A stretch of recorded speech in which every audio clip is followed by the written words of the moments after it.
Apa? Belajar mandu? Sejak bila ni? Kenapa?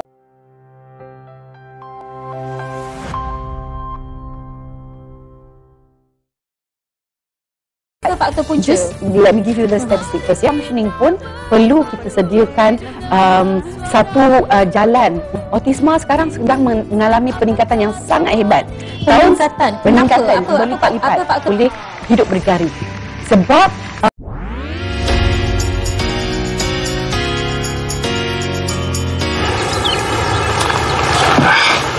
Katie and I are friends, Jace. Just stop picking fights with your friends. All three of them were big buddies all through high school. Katie and I are friends. Give anything to take it back. Well, then stop pushing her.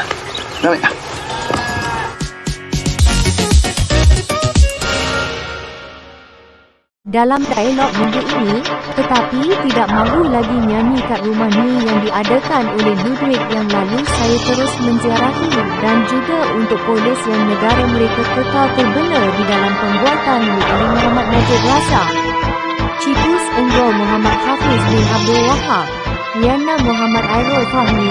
Saksikan dialog Rabu ini jam 9.30 malam di TV1. pun dah mencukupi. InsyaAllah kalau kita pergi kerja. InsyaAllah dia nak menjelajah seluruh Malaysia. Okey, jadi penjelajahan. Dia pun ala-ala workshop juga style dia. Ini sebenarnya dalam rahsia.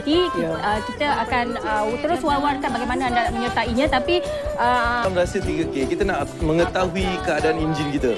Kita nak tahu kita tengah joget macam mana tadi. Mula dari seminar 3K nanti, kita akan terus war-warkan bagaimana anda menyertai. Kita akan terus war-warkan bagaimana.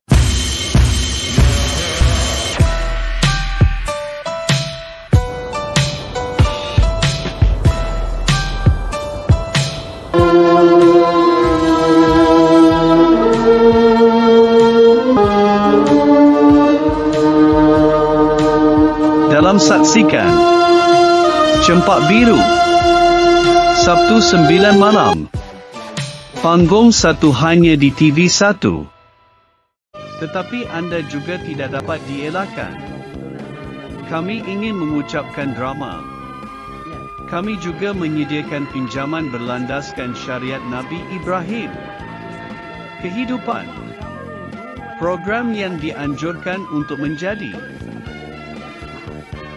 Dalam saksikan Opa setiap Jumaat jam 9 malam hanya di TV1.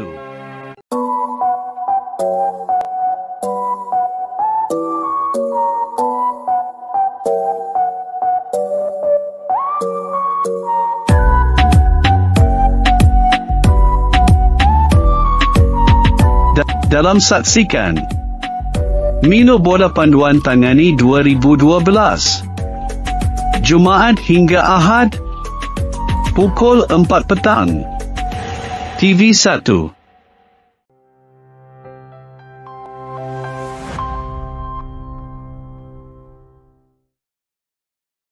Gelak kasi. Awak patutnya bagi saya semangat. Tak adalah, terkejut tiba-tiba belajar mandu. Yalah, saya nak pergi nanti masuk bising. Yelah. Berbaik mandu. Masa kampung ni banyak pokok.